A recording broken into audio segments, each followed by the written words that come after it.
Are you ready to make a difference in the lives of others? If so, then you should consider becoming a recovery coach. Recovery coaches are trained to help people in recovery, seeking recovery, or struggling with addiction. They provide support, guidance, and resources to help people on their recovery journey. CCAR Training is the leading provider of recovery coach training programs. Our programs are designed to teach you the skills and knowledge, what we call the science, while giving you an understanding of your own art needed to be a successful recovery coach. We offer a variety of training options, most offered online. If you're interested in becoming a recovery coach or just learning more, I encourage you to visit our website or contact us today. We would be happy to answer any questions you have and help you get started on your journey to becoming a recovery coach. We hope you'll visit us at www.addictionrecoverytraining.org to learn more. Join us on the Recovery Matters podcast, where we celebrate the power of resilience and explore multiple pathways to recovery. So, hey, everybody. Welcome to the Recovery Matters podcast. My name is Rebecca, and I am filling in for Phil and Sandy Valentine today. I am a woman in recovery, and what that means for me is it's been over 25 years since the last time I used heroin. I say this openly and with the hope that by doing so can help others, as well as to reduce some of that stigma and discrimination that people face. So I have a wonderful guest today. Her name is Nicole, and I will let her introduce herself. So, hey, Nicole, welcome. Hey, Rebecca. My name is Nicole, and I'm a person in long-term recovery. I have next month, I'll be celebrating 10 years. And I, like yourself, my last drug that I struggled with was heroin as well. So it's been quite 10 years of being substance free and rebuilding your life. Oh, well, congratulations on coming up on 10 years. That's wonderful. And tell us a little bit about, how you kind of got into recovery, what it was like for you before you got into recovery. Sure. So I grew up, I'm from Michigan and Genesee County, and I grew up in a smaller town, and, my parents divorced while I was young, probably around 6 or 7, and I have a brother who's 18 months younger, so we were thick as thieves, and we were real close growing up, and I think I always had a different kind of outlook on life than my family, because they were always trying to figure out what I was doing and what I was thinking. And I could tell from a pretty early age, that they didn't always understand me. But what I also didn't know through my years growing up in like junior high and high school is that I had bipolar disorder, and it was undiagnosed and, of course, untreated. And looking back, it explains a lot of the ways that I did think differently and the things I struggled with that, say, my brother didn't. And although he struggled with things in a different way too, right? Not just the same as mine. So my parents were divorced, and we did the every other weekend sort of thing and going back and forth. And it was a pretty ugly divorce between my parents. They didn't get along well. And there was a lot of he said, she said, and you tell your mom this and tell your dad that. And it was kind of it was tough. They did not like each other, and it was difficult. But however, I will tell you that, through those years, my dad would pick us up every other weekend consistently, and we would do things. And there were times when during the week, he'd even pick us up during the week and take us just for the night to go do homework somewhere and take us home. So I was really blessed to have him consistent through those years, even when I didn't live with him. Right. And that ended up being the foundation of a huge support system, and part of the reason why I was able to make it out of addiction and get into recovery. I know a lot of people don't grow up with a strong support system to begin with, and that's a disadvantage right off the bat. So, my mom and I had our ups and downs, tumultuous relationships through the years, and it was challenging. And, it wasn't until I became quite a bit older that I realized that she suffered with undiagnosed mental health issues. And that was a difficult clash between us. Mm-hmm. Nobody in my family had ever struggled with drugs and alcohol. I rarely saw, alcohol on special occasions, or maybe when we were up at the lake. My my dad and my grandpa might have like a scotch on the rocks or something, but nobody was an excessive drinker. There was no drugs ever exposed to me until I got into high school. And so throughout those high school years, I was blessed with a best friend whose mom worked third shift, which was really cool when you're in high school. And so we did get ourselves into some trouble, and we did end up hanging out with a lot of people and going to parties. And I just thought that you were supposed to, if you were going to drink, you were supposed to get drunk. I didn't know that people there's, I guess, this is what I hear, normal people out there that have a couple drinks and it relaxes them and they're good and that's fine. And so when I started drinking in high school, it was till I passed out or everything was gone or I got sick or I, fell asleep in my car or something. And everybody else was doing it too. So it just seemed like what you were supposed to do, right? And what age, Nicole, were you when you first started, drinking and partying? So I'd say I was about 16 when every once in a while we would get together on the weekend. So it wasn't a daily thing. It wasn't even all weekend. It would be like one night a weekend. We'd have a night where everybody's parents were busy and we'd hang out at somebody's house. And I lived kind of in a smaller town. So it was really easy to literally go drink in the cornfields, right? Or we're drinking, and it was just kind of a laid back community. And so, getting together and partying and everybody was drinking and there was I don't even think I smoked pot until I was like 18. So, but I always drank to get drunk. There was no off button. I never had a couple and said, I'm good. Driving was not an issue. I either didn't do it or I muscled home. And there were times that I know I shouldn't have been driving as a 16 to 18-year-old. And so it really was I'd never drank during the week. It was just for social gatherings, right? But I will tell you, it made me forget all of my teenage stress. It made me forget the fighting between my parents, the back and forth. And then, of course, this untreated, undiagnosed mental health of bipolar disorder. It was a remedy, right? It was what fixed things. And I didn't feel anxiety. I didn't feel depressed. And for the first time, I felt a part of something.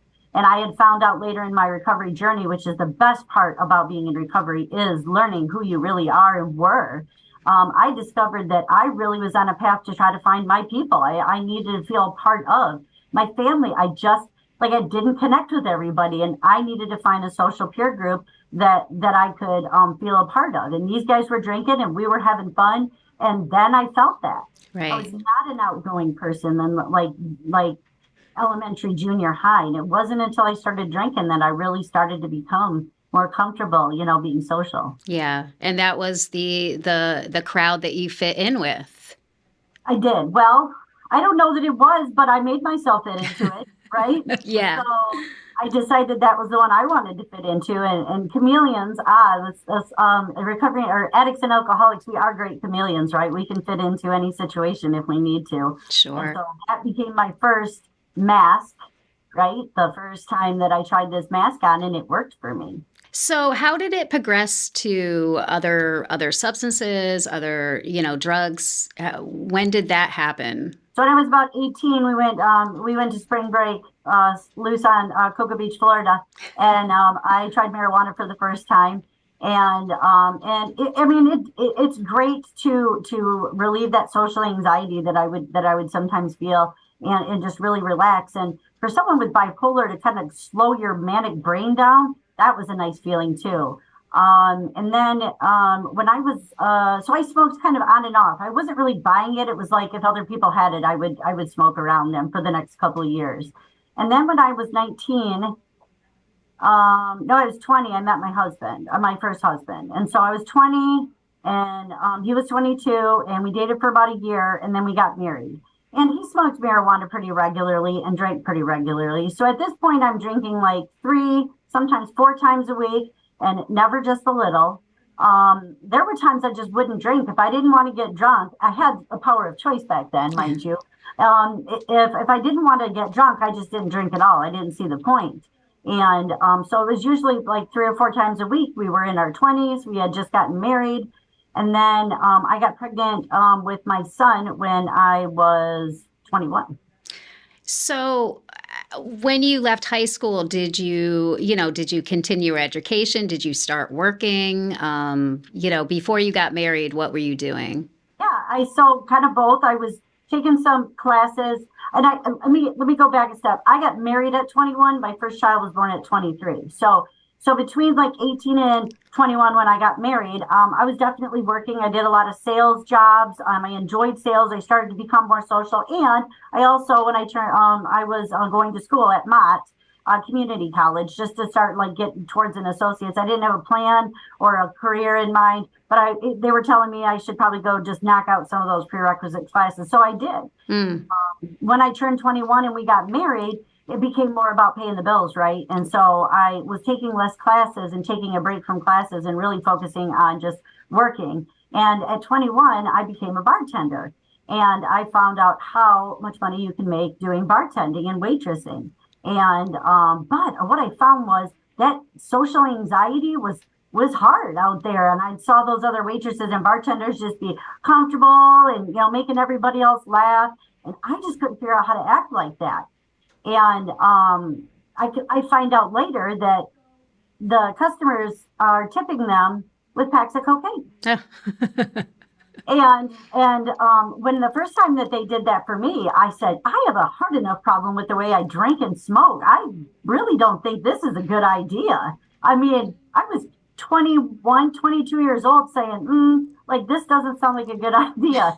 And so I would give it to the other waitresses who found it quite nice from me, because I just knew at 22, like, you have a problem. Like, it's amazing to look back on.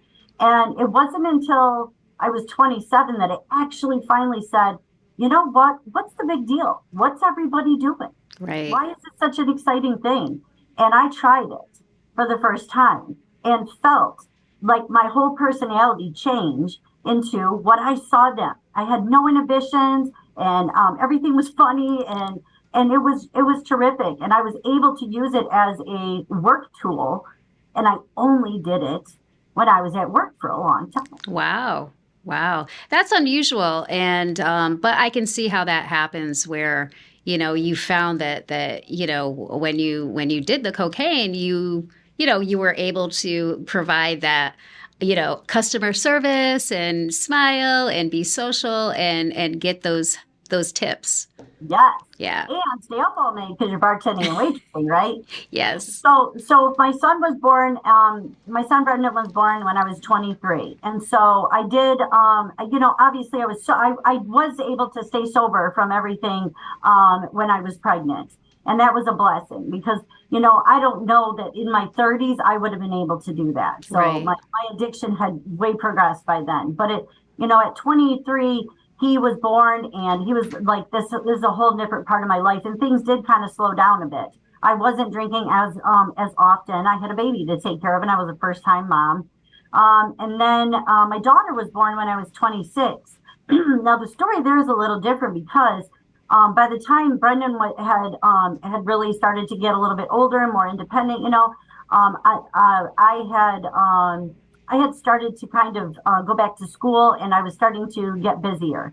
Madeline, she was conceived in February of that I was 26, and I had a really hard time at that point giving up my life, my body. Like, I was happy to be pregnant. I was hoping she was a girl, but I had to put her first all the time, right? So I spent 9 months pregnant, and then I spent 9 months breastfeeding. And I started kind of getting jittery that, like, I want to get out and do my own thing. Like, I need some independence. Right. And I went back to bartending at 26.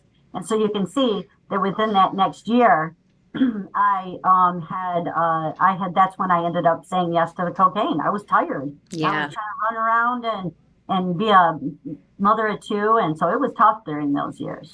So do you think that your pregnancies affected your bipolar? I know that it's very common for new mothers to have postpartum depression and things like that. But if you're already dealing with a bipolar diagnosis, well, you weren't even diagnosed at that point, correct? So when Brendan was about a year old, it was about a year after Brendan was born that I just had one of those, like, life is not supposed to be like this. Like, I have a new baby. I should be excited and happy. This should be the best part of my life. And I could barely motivate myself. I mean, I was taking care of his basic needs and that sort of thing. But like, it would take me all day. I just wanted to get the house picked up before my husband got home at 4 o'clock. And I just couldn't really function. I wasn't working. And I just thought, this isn't normal, right? Like, people should be happy. And so I did call and get myself into some counseling. And that's when I got diagnosed. I was like 23, 24 years old when I got diagnosed bipolar. And they started me on some medications. And I did that very typical. And I look back, and I was very young. Well, I'm good now. I don't need this stuff anymore. And so that started the journey of I'll get on them for a while, and then I'm good, and I'll stop taking them. And then pregnancy, yes, I definitely, at that time they were recommending you not take them during pregnancy. And I was a basket case, and I did have postpartum, but it didn't feel any different than my normal bipolar to me, to know that that's what it was. And then when I started doing, like, marijuana and alcohol to come down from my mania, and cocaine to come up from my depression, I found my solution, and I stopped looking for anything else. So, you have two small children at home, a husband, you went back to bartending, and now you added this cocktail of, marijuana, alcohol, and cocaine. How long did it take for things to kind of unravel?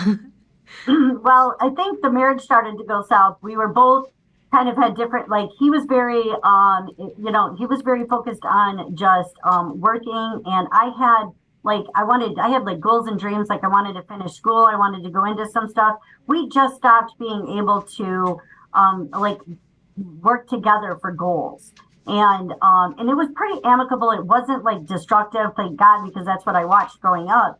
And we just kind of said, like, I'm going to move out. I'm going to take the kids, and then we'll do the every other weekends. And it was a pretty amicable divorce. It wasn't very messy. I mean, we had our moments, but so I really had to, like, stop. I had to dial it back. And I remember being like 30 and just looking at myself going, what are you doing? Like, you need to, like, pull yourself up. You're about to be a single mom, and you can't be doing this stuff anymore. And so I literally put it down. The cocaine, I did put the cocaine down. My alcohol slowed down. I wasn't really smoking weed that much because the kids were, it was just, I had a small place. So everything kind of slowed down. And that was the trick that screwed me over later, was it wasn't that hard at that time, right? Like, I had some goals, I had responsibilities, and I was able to say at that time, like, we have to slow this down. Right. So I just assumed later on that that's what would happen.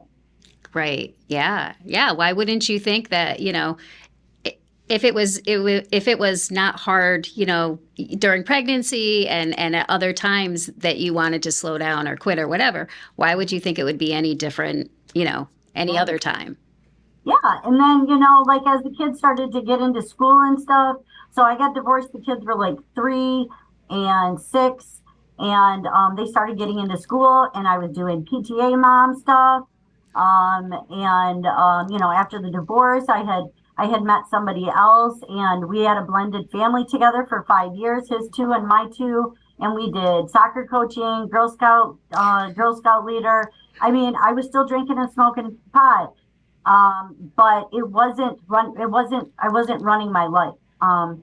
At one point I had switched bars to another location, and accidentally walked in on one of my coworkers, doing lines of cocaine in the employee bathroom. And she quickly said, "Get in here and shut the door." And instead of listening to my instinct that said, "Get out and shut the door," I went in and shut the door. And of course, there started my cocaine addiction all over again. I mean, going fast. It was recommended that instead of smoking weed, which makes your eyes red and you smell like it, try these pills. Later on to find out, like, they were Vicodins, right? And so I started a new cocktail. Wow. And my new cocktail was cocaine and Vicodins and alcohol, which that took me to a different level once opiates hit my system. How old were you when that happened, when the opiates came in, the Vicodin? I'd had an experience when I was younger with them, and I really liked them, and I thought that could be, again, like that could be dangerous. I should probably not do that. And then, so at this point, I'm probably like, let's see, 30, let's see, it was like 2008, 2009. And so I probably was like 32, 33. I don't know. My math isn't working real fast right now. But so I had been divorced, and I was with the new guy, and we were raising the kids together, and we bought a house together, and I'm doing all these like activities. So like I'm just sober enough to like when the kids get home from school until I get drunk at night. Right. And so I had this gap where I could be high during the day, and I'd pull myself down a little bit with some Vicodin, and then I could chill and do what I needed to. And then when the kids, when it got later, I'd start drinking. And I had this just wild routine. And people, I mean, nobody knew how bad I was getting. My boyfriend at the time worked second shift, so he didn't see the majority of my chaos. Right. And I played the part really well. And I wasn't functioning as much as I thought I was, but it felt like it at the time. When I was about, let's see, in 2010, my boyfriend at the time had gotten laid off and started paying more attention to our bank accounts, and saw that every time I went to Rite Aid, it was like a $40 cash back. And that way it didn't come up as ATM all the time. And I started doing that really creative because I was buying a lot of Vicodin. It started, obviously, the Vicodin worked really well at work until the girl I bought them from didn't have any. And I was like, all right, I'll get them from you next week. And went, what is this? Started getting sick.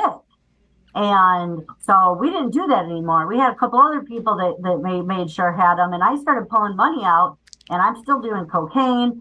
And it got crazy. I was pulling money out from all over. And he finally paid more attention to what was going on and was like, what are you doing? So what did you think the first time you got, you felt the withdrawals from the Vicodin? Did you even realize that you were addicted? I don't know that I did. I didn't really know. I don't know. Like, I didn't know at first until I said something to the girl that I was buying them from, and she's like, "Oh, girl, you're dope sick." I said, "Dope sick?" I said, "I don't do dope," and she's like, "What you think are in those pills?" And I'm like, "What?" And so that started my education with opiates, and the first time that I realized, like, I can't stop doing this. Right. And it wasn't, I shouldn't do this anymore. It was, I obviously can't stop doing these. Like, this is something I've got to make sure no matter what that I have. And that was the first time, like, I'd never been chemically dependent on alcohol. I was a binge drinker, hard binge drinker, but not a daily drinker. So I'd never felt that alcohol withdrawal. Right. So opiate withdrawal was the first one. And that scared the crap out of me enough to say, we're never doing that again. Like, we're making sure we do that. So your husband started noticing your bank account getting lower and lower. Yes. And he had a DUI prior to ever meeting me and had an experience with Alcoholics Anonymous. And he knew of Narcotics Anonymous, neither of which I had any clue, because you're not an alcoholic unless you go to AA. So I don't know why I would want to do that. And he'd say, well, you're an addict, you can go to NA. And I said, addict? I said, I can stop anytime I want to. I just don't want to. Right. And he was like, okay, then try. And I was like, fine. Because in my head, I'm thinking back to when I was like 29 years old, 30 years old, that I just said, I got to get my shit together. And I just did it. And this time I couldn't do it. I couldn't I could get a couple days. The Norcos or the Vicodin were the hard ones that I couldn't stay away from. And I had to go through withdrawals. And I did them, between me and my boyfriend's house. And then for one weekend at my dad's, that was awful. So my boyfriend took and dropped me off at my first Narcotics Anonymous meeting in like January of 2010. And said, I'll be back in an hour and a half. And I was like, what? And I walked into that meeting and all those people, and I had not accepted that I was an addict at all. Right. And they sat there and started reading those cards, and I just bawled. because I didn't, I mean, it was like they'd been following me around. Right, right. And I had no idea that this was a thing. So, your first meeting, you walk in, you sit down, you start to realize that, hey, these people are like me. I'm like these people. What did you think? Did you, I was terrified. yeah. That I was that somebody else was acting like me, and I was acting like that. This was typical because of addiction. Like that, I knew that the way I acted and the crazy schemes that I was always up on. Like I knew that was not normal, but I thought it was just me. There was a little bit of me that had the sense that maybe I'm not crazy. Maybe this is my thing. Like maybe all this stuff isn't crazy. Like there's an actual thing going on here. And I went home. I cried through that whole first meeting. I don't recall much other than they read Who's an Addict, and it was like they were describing me. And I just really had to stomach that for a minute. Like it took a minute, and I didn't want to relate to those people, so it wasn't exactly soothing at first. Right. But if you're going to stay in the house, and you want to live, you want to continue this, family, you have to keep going. So I did. I kept going, and it got me out of the house because he was micromanaging everything I did all day. So at least going to a meeting, I got to get a little out of the house a little bit. Right. Yeah.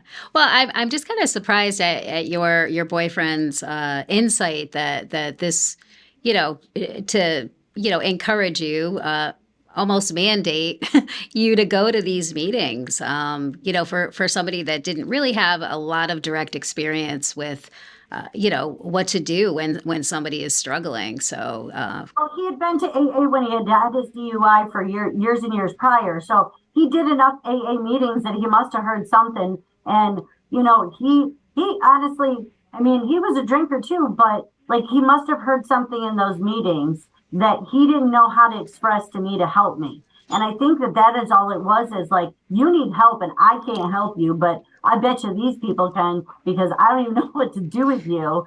And it worked, and it worked. And well, I shouldn't say that. He got me connected to recovery for the first time. okay. I did get a sponsor, and she said, go to meetings, call me every day, whatever. And I did. And then when she started talking about step work, coming over to the house after the meetings, I was just like, I just went to like 5 meetings this week. Why am I coming to your house? And she's like, we're going to do step work. And I'm like, dude, we talk about the steps in every single meeting. Why I got stuff to do, right? I got kids, I got the house, I got school, I got work, I got stuff. And she tried and tried. Yeah. We did that for 6 months of, hey, Nicole, why don't you come over on Tuesday night and do some step work? I got stuff to do. I've already been to like 5 meetings. Yeah. The step work piece is, it almost feels like homework sometimes. And I know in my experiences, being in 12-step rooms, I didn't want to do that either. Aren't I doing enough by going to a meeting? Aren't I doing enough by having a sponsor? Aren't I doing enough? Why do I have to keep doing more? I didn't understand the connection. So, yeah. And to me, until you actually sit down and work the steps and humor somebody, you feel like you're just going to read a book that you've already been reading. I was just like, I read the book, we read it, we talk about it. What is there more to talk about? And I didn't understand the study aspect, the perspectives, somebody else's perspective, not just reading the book through your own eyes, hearing it through somebody else. I just couldn't get the concept. And I was coming up on like 5 months clean, and I told her I'm going back to school in the fall, and she looked at me and she was like, are you sure that's a good idea? And I'm like, well, yeah, like I got to get back into school and get on with my life, and I need the disbursement money. And she went, okay, that's what this is. No, I have goals and dreams, and she's like, you really probably are not ready for that disbursement money yet. And I said, what are you talking about? I'm almost 6 months clean. Right. Months clean, right? Yeah. So I can imagine that as soon as that check hit the, or is it something, I think I remember picking up a check at the bursar's office at school. So is that what happened with you? So yeah, I totally didn't take her advice, and I Yeah. totally took up for classes, and I totally got the disbursement of money. And yes, I ran, not walked, to the center and picked it up and put it in my bank account. And I was like, I am going to stay sober and clean. I'm going to save this money. I'm going to do really well. And I started my classes, and I was struggling. This stress of being back in school and not having any drugs or alcohol to cope. I didn't have any coping skills. I gave up the only coping skills I had, drugs and alcohol. I had nothing. I didn't learn anything in those 6 months on how to cope.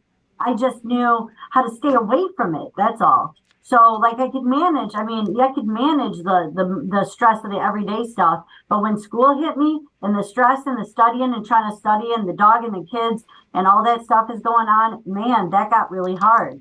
And the night before my 6 month, we had all talked. Nicole's getting her 6 month key tag on Monday. We're all going to be at this meeting.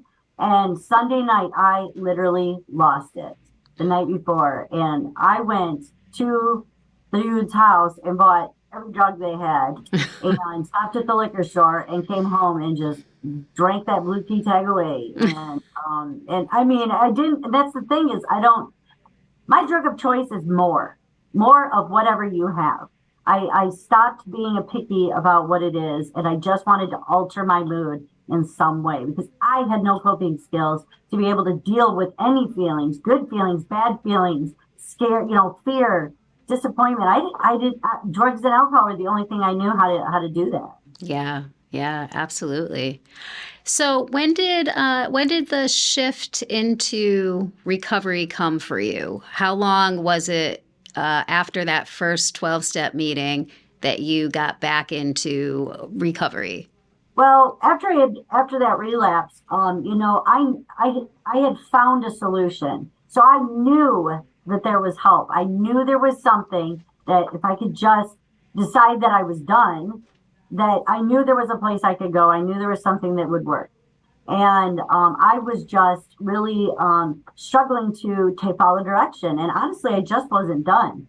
By the time 2012 hit, my the boyfriend and I had split up, and I was on my own with the kids. And it was a long couple years of just steady every couple months destroying my life with bad decisions after another. And it just kept compounding until the kids ended up living with their dad, and I moved into the city of Flint.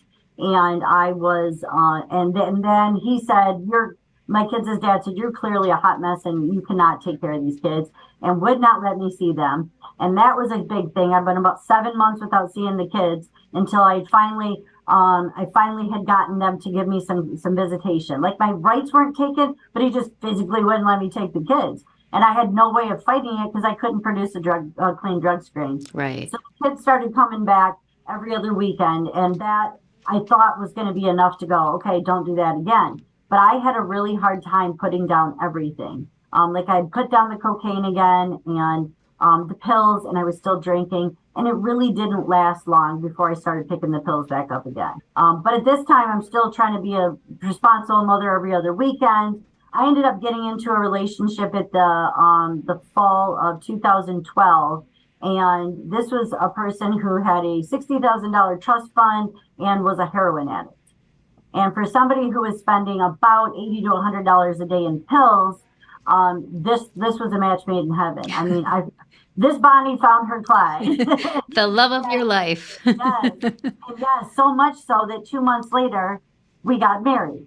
And so at the time I was doing pills, he was doing heroin, and it only took me, I don't know how many days before I just said, let me try that.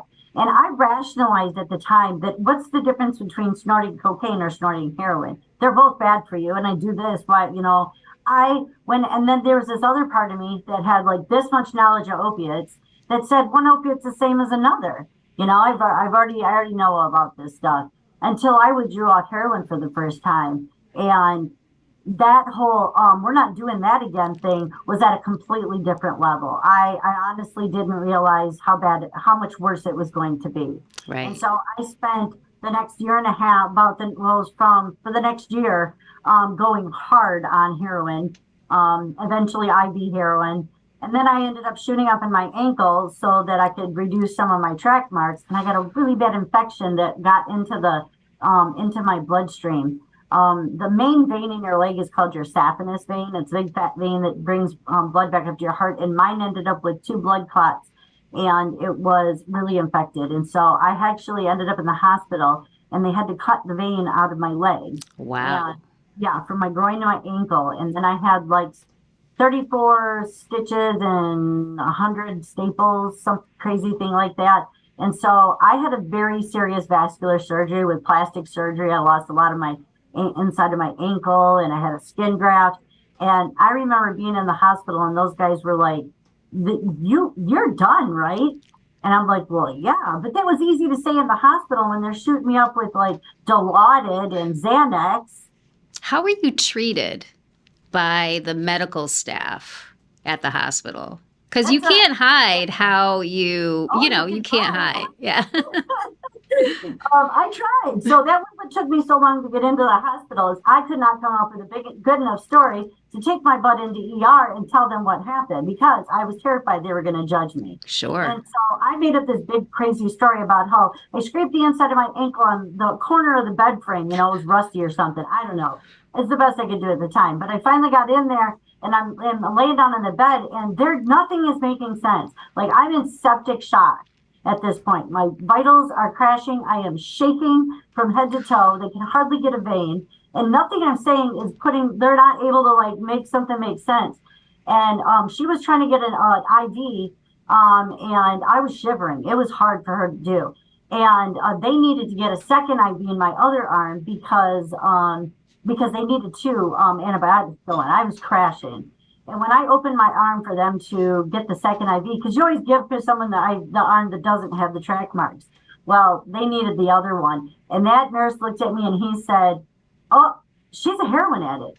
Yeah. And walked out into the hall and yelled, "Hey, doc, she's a heroin addict." Down the hall. Oh my gosh. And I was like, so from then on, when they came back in, they looked at me like with like no sympathy, because you did this to yourself. Like, I'm in here trying to deal with you and your mess because you did this. So yes, it was a bit different. And that was 2013. Yeah. And so I'm glad to be working around where I can see that things are starting to change, because that was a terrible way to be treated. Yeah.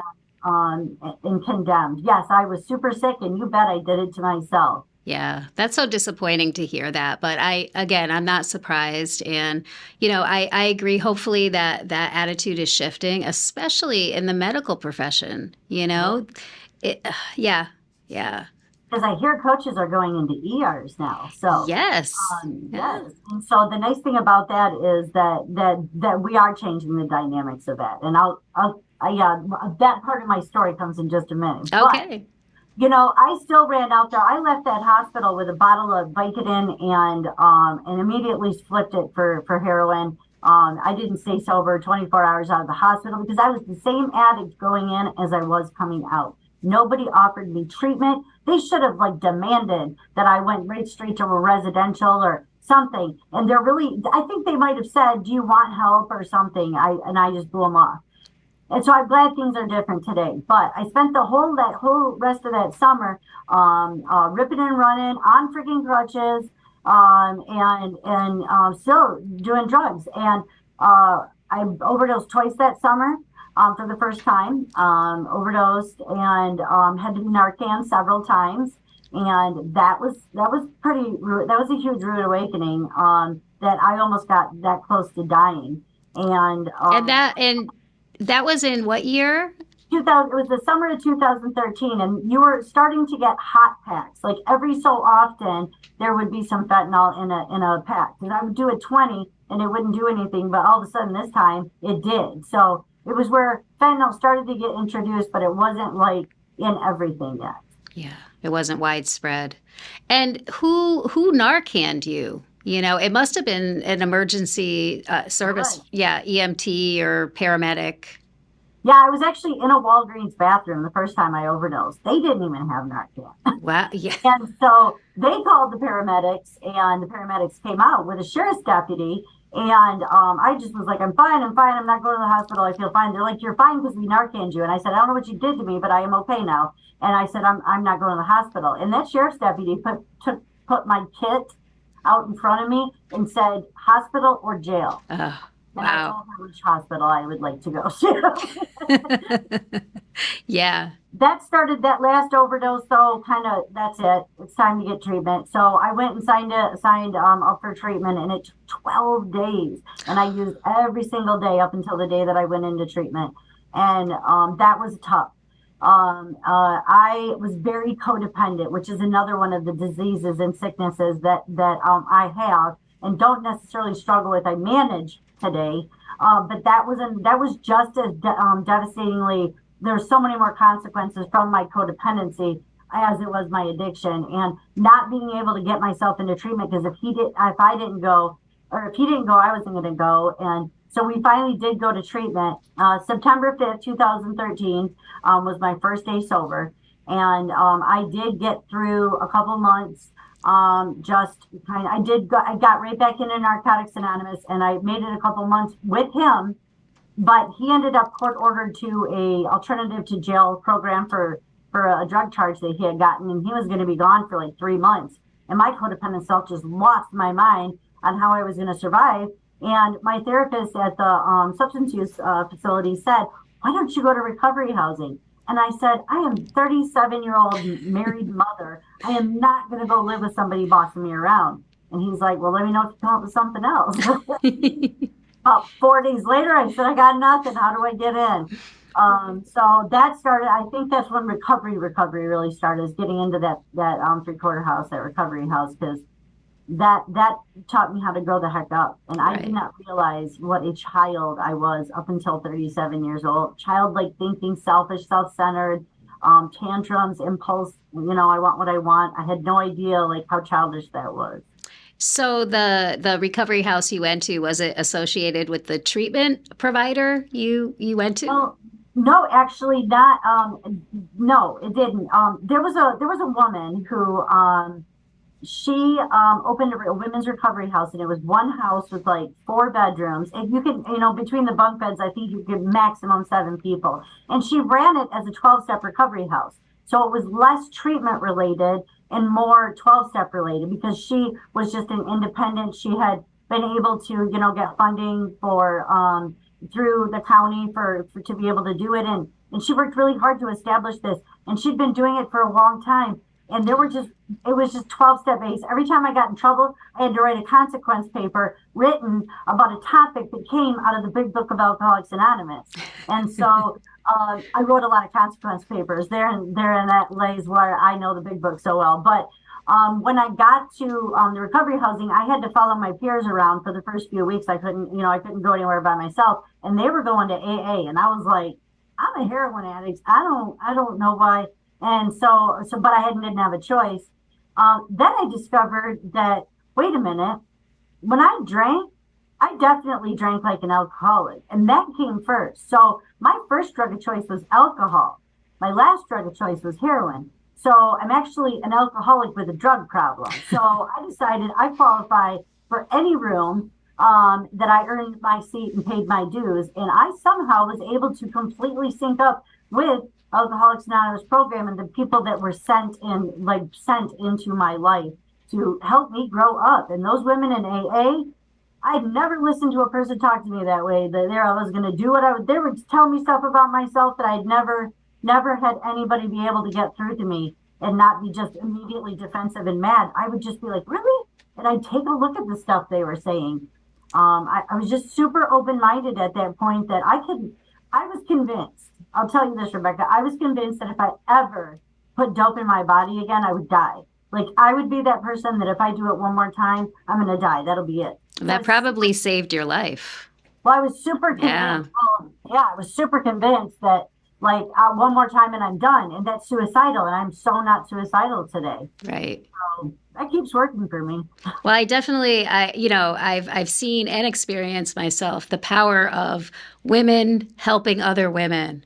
And there's a lot of strength and power in that. So to hear you talk about, these women would pull me up and they'd tell me things about myself that I had no idea about, it just kind of warms my heart because, I truly believe that where there's power and women are powerful. And again, if we're not taking care of each other, who else is going to? It honestly is still today the foundation of my recovery is my sisters in recovery.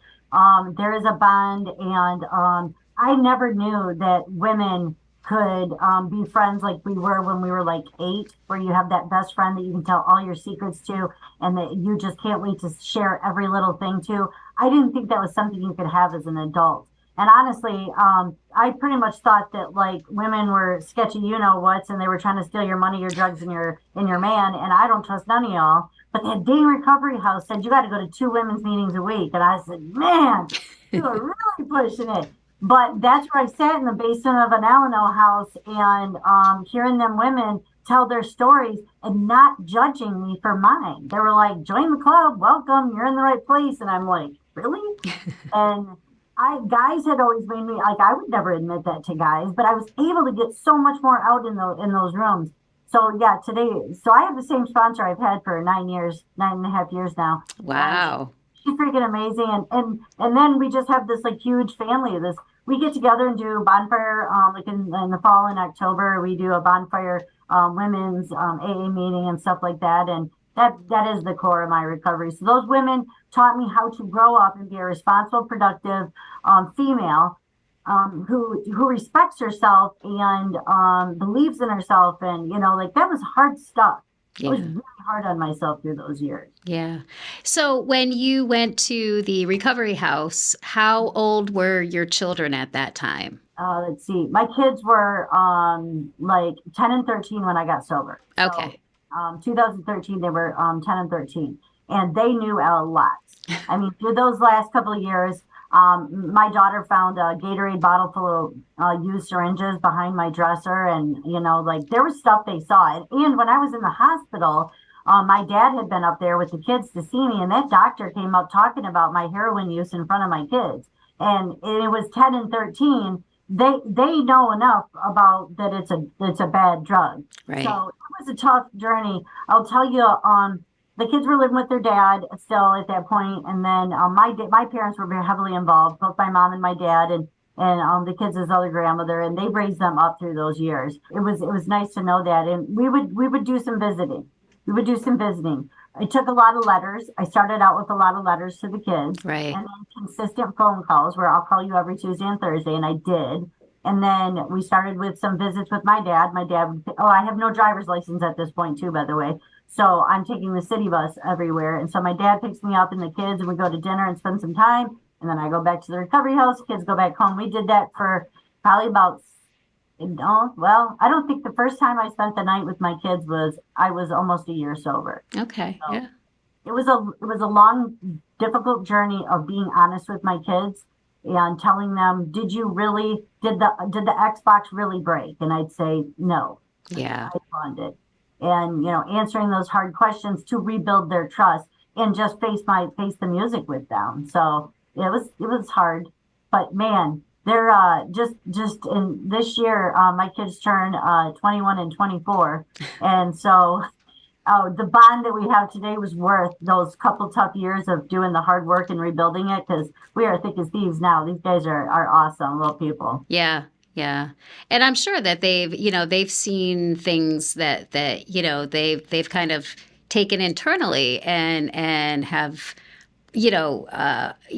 probably said to themselves, oh, I'm never going to do this because I've seen what happens, You hope so. But, they're their own people. And one thing that I've always stressed more than anything is mental health, because getting sober, the biggest part about getting sober for me was I had to get sober, stop using, and do my mental health at the same time. Right. There was no more of this. I'm going to get sober to balance my mental health. No, wait, I'm going to work on my mental health so I can get sober. Like that never worked. I had to address both at the same time. I needed substance use treatment, mental health treatment. They needed to coordinate. We needed to work together. that taking my mental health medication is just as important as not putting substances in my body, period. Right. And I had to look at it as all encompassing one recovery. So raising my kids, it was about their mental health. That I will tell you, I understand why you want to smoke pot. It feels good. I get it. Yeah. So I will tell you that you'll stop looking for ways to solve your problems if you use this as the one. You'll just stop looking. And so I exposed my kids to a lot of like mental health and coping skills, and I did a whole lot of recovery house rules in my house for me and to teach my kids, that structure, the discipline, the communication skills and all that kind of stuff. I just transferred everything I learned into how I raised my kids. And so they moved back in with me when I was, it was like 2015, 2015. And so I was a couple of years sober at that point, right? And Right. We had been establishing these boundaries, and then they come back in to move in with me, and it was hard because they'd gotten to know that when they're with me, it's a little bit stricter. We made it work, and we have been doing awesome. But those first couple of years of trying to put everything back together really was hard. Yeah. Very impatient. Yeah. Well, I mean, the fact that you waited 2 years until you had the kids come live with you kind of says a lot too. You gave yourself that time to, establish your recovery and to really build that foundation before you took on the role of being that full-time, parent. Yeah. Well, the biggest thing one of my AA mentors said to me was, are you sure if you bring these kids back home, then you aren't going to lose the place that you're living, or are you sure that you can keep a completely stable home? And I said, no. I mean, after recovery housing, I stayed with my dad again at 38 years old. And the kids were coming over every other weekend. I got my license back when I was about just over a year sober. So I would pick them up and I'd bring them over to my dad's house, and we would do homework together, and I'd take them back to their dad's, and I would go to their soccer games. So I was like engaging with them on a co-parenting basis. And there was no room to why tear them from their house that they've been at for 4 or 5 years when I don't have a stable situation. So it was so painful because I just wanted to steal them, say, just come stay with me. But that's selfish of me to steal them from their stable situation and move them into an unstable situation until I could find that stable situation. Yeah. Yeah. Well, and that does take a lot. And it's funny you're talking about that, because that definitely is part of my story as well. But at the same time, there's also that level of shame that, your kids aren't with you, right? I wasn't built to be a part-time mom. Like, that was not supposed to happen, but it was meant to happen because I honestly am grateful for my ex and his wife and my parents and his parents for taking care of those kids. They had so many people looking out for them and taking care of them, and I was blessed. They were all blessed, because that situation doesn't always turn out that way for a lot of people that I've been able to watch get sober and don't have that support for their kids. And I see a lot of women these days getting sober with their kids. Yeah. And I mean, I give them huge props, because raising kids and trying to work on yourself is super hard, which is another reason you need a women's support system, mom support system, because we are meant to be villages. Women are meant to be villages where we all help each other and work together and watch each other's kids and look out for each other's safety. And it's just kind of like through history how women have always survived, and you got to find your people. Yeah. Yeah. And it was a lot easier, 50, 100 years ago, where we had these large extended families. Your auntie lived down the street. Your grandmother, lived upstairs. We were physically closer to, family. And now everybody is spread out. So, that it takes a village, or where you can count on your, relatives to kind of help raise the children. That just doesn't happen anymore. So, yeah. Not as much. And I look back in the villages of, hundreds of years ago, like all of the neighbor women all worked together, the whole village, like it was more than family. It was like everybody that's like what we all did. And so that's kind of what I was able to create with Alcoholics Anonymous, is that village. And there's some powerful recovery. I go do recovery in the Flint area mostly. Flint, Michigan area, and there's so much recovery here. We have like 250 AA meetings every week in the county, and yeah, it's been really nice to build that foundation. I had no idea how like important it was going to be, because in 2017 I was almost 4 years sober, and my mom passed away suddenly. And I remember thinking, like, I am such an asshole for all the stuff that I said to her and all those fights and all those, and I just kind of lost it. And I started calling my women mentors, and they were just like really right there. I mean, 7 people from AA showed up to my mom's funeral, and they had never met her. They were there for me. Yeah. And if I hadn't spent those 4 years building those relationships with people in meetings and old timers and women, like, I don't know how I would have got through that. Yeah. And so, Spirit of the Universe has been, I've been able to connect to this higher power, and I listen to it today. And when it says, do it even if it's hard, do it even if you don't like it, there's a reason. And I've come to trust that voice that you should really do this, then just do it. Right. And, take suggestions, right? Like, to me telling you, like, my sponsor and the director of that recovery house and stuff, when they're telling me stuff, they said, if you don't have to like it, you just have to do it. And that was a new concept for me, because I thought if I didn't like it, then I shouldn't do it. But I'm glad I took that. I'm glad I took that suggestion, because a lot of great things happen out of stuff I did not want to do. Yeah. So talk a little bit about what it's like now. What are you doing now for you went back to school, I assume Well, I'll tell you what, school was a tough one for me, because I relapsed when I went back to school back in 2010, right? So I had kind of like a little phobia about going back to school. And so I was like, oh, wait till I'm a couple of years, or 3 or 4 or 5. So I kind of held off on it. But in 2016, it was brought to my attention. Actually, take that back. In 2015, it was brought to my attention that you could become a recovery coach. There were some pieces in our Flint area. I started seeing people have jobs doing recovery coaching.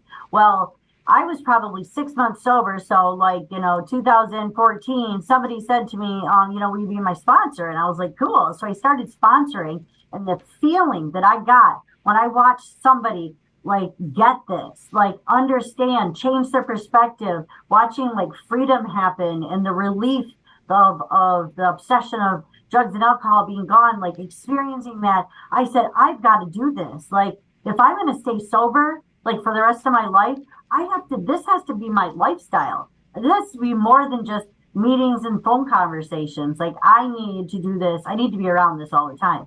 And so I said, I want to become a recovery coach. And in 2013 in Flint, you had to have 2 years sober everywhere.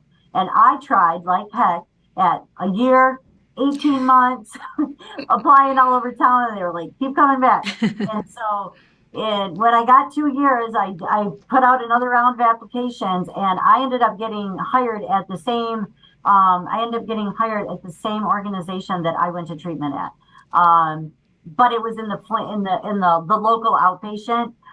But the residential that I got sober at, that was the place that I got hired at. So I started with, it was full circle. Yeah, so I was waitressing at Bob Evans because it was a sober place to waitress, and I was good at it, and I made money, but I needed to stay out of the bars. So I did Bob Evans for a long time, and then they gave me this office and said, congratulations, you're a recovery coach. And I'm like, what the heck do I do?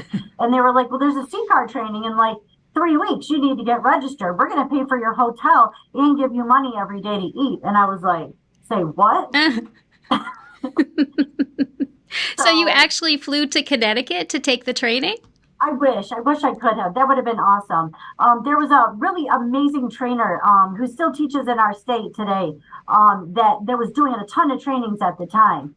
And so I found one about 3 hours from my house, which is why I stayed at the hotel. I am going to make it out to Connecticut one of these days. But I did go out there and I stayed, but it was the first time I'd ever done something that professional, where somebody was going to pay for my hotel to go take a training for 5 days. Every single day I came home from that training back to the hotel, I was like, oh my gosh, this is crazy. I never imagined that taking a class for a career would affect my recovery like that. The way that I perceived my own recovery in the world around me, and the way that I communicated in the relationships in my life. It was unreal, the change that happened to me when I became a recovery coach. And so I dug into it, and I worked full time And so I worked there for 2.5 years, and it was ironically at a medication assisted treatment facility, which I'm AA abstinent all the way, right? Getting Right. hired at this MAT clinic, and then I take the CCAR class, and I'm telling you, there is no way I would have kept that job without CCAR, because I could not get down with that methadone thing until I finally changed my outlook and perspective and started watching a bunch of people get their whole lives back and their kids back, because of medication assisted treatment. So I became a believer when I got to see it. Nice. Perfect. So what are you doing now? What are you doing today? Are you still a recovery coach? Are you, what are you doing I'm all today? kinds of stuff today. So I stayed there for a couple of years at the medication assisted clinic, and then I went and did a year of recovery coaching in the emergency rooms, which I got to take CCAR's emergency in the ER class, which was really great. And so I did worked in the ERs for about a year, and then I got hired in where I work now, and we have several different components. So I work at the outpatient facility, and so I came here as a recovery coach, and within about 60 days, I was offered a development plan for my alcohol and drug counselor certification. And so I was something that I kind of naturally wanted to go towards, but I kept telling them, I'm not going to stop coaching. Like, coaching is boots to the ground. That's the stuff I love. So I want to do both. And they were like, well, okay, but most people don't. And I'm like, I'm not most people. So 4 years later, I am still a recovery coach. I am now the recovery coach manager of our outpatient services in like four different buildings. We have different outpatients. So I kind of supervise and mentor and train a lot of the coaches through the outpatient sites. I'm super engaged with the trainings. I became a CCAR trainer myself about 3 years ago, and just working on getting that RCP, the Recovery Coach Professional Facilitator certification. I'm excited to continue and all the things that are going to come with getting that new certification. Right. And so this year I got fully state certified with the state of Michigan as an alcohol and drug counselor. Congratulations. I still do coaching. I do a lot of mentorship. There's a NADAC, is the National Association for Addiction Professionals, and I'm on the board for the MADAC, the Michigan affiliate, and so I get to work in advocacy and a lot of supporting recovery coaches, because that MADAC and NADAC is for recovery coaches too, Right. not just for counselors. I just want to empower coaches. We're the nurses in the hospital. And as a therapist, I can say, like, I'd like the doctor. I see you once a week or every couple of weeks. But coaches, man, boots to the ground. We're the ones that put those little tiny pieces all together when they feel so scattered for people. And so, yeah, it's beautiful. I remarried 6 years ago. Or 5 years ago. We got together 6 years ago, and I'm going to celebrate our 5th anniversary later this month. Nice. My kids are grown. They live on their own with their partners, and my daughter's getting married next year. And so, yeah, it happened faster than I expected. I never thought I'd be where I am in 10 years. I thought it would take a lifetime to get here. So Yeah. once you can head in the right direction, and you find passion and fire, and you have a huge support system that will not let you fall, Yeah. and you stay connected to them. And I think is the thing is, you cannot lose your recovery connection, your spiritual connection. You have to constantly be like reaching out and staying connected. Yeah. And if you don't learn how to have fun in sobriety, you will not stay sober. It's gotta be fun, and it's gotta be worth it. Right. Right. So, we're going to wrap up, but I do want to give you an opportunity to talk about the, some of the other pathways that you found that help you maintain your recovery. So about 4 years ago, I was exposed to something called holistic recovery. My spiritual path has always been a non-Christian, very nature-based spiritual path. And I had struggled for a long time in my recovery to try to identify the higher power spiritual aspect of Alcoholics Anonymous. And I had found ways, because I figured that was also one of the things that was missing the first time around, was I was not about your guys' God thing. And I closed myself off. So I had this like spiritual belief system that I couldn't figure out how to combine with my recovery. And so I was exposed to holistic recovery, and they started teaching me about Reiki, which is like a therapeutic touch, where it's energy healing. and AccuDetox, which is like auricular acupuncture, and lots of different kinds of meditation and mindfulness, and different ways to do that. I study a lot about crystals and essential oils, because did you know that oils are mood and mind altering substances, and you won't get arrested?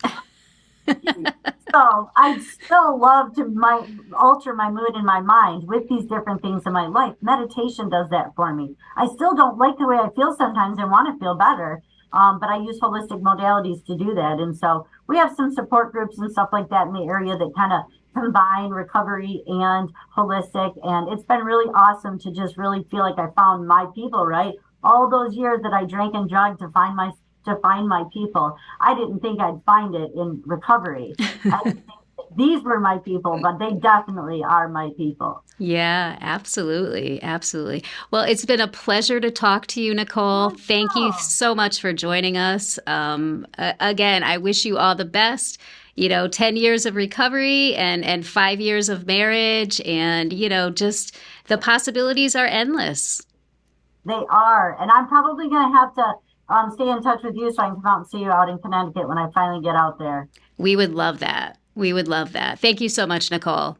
Thanks, Rebecca. Okay.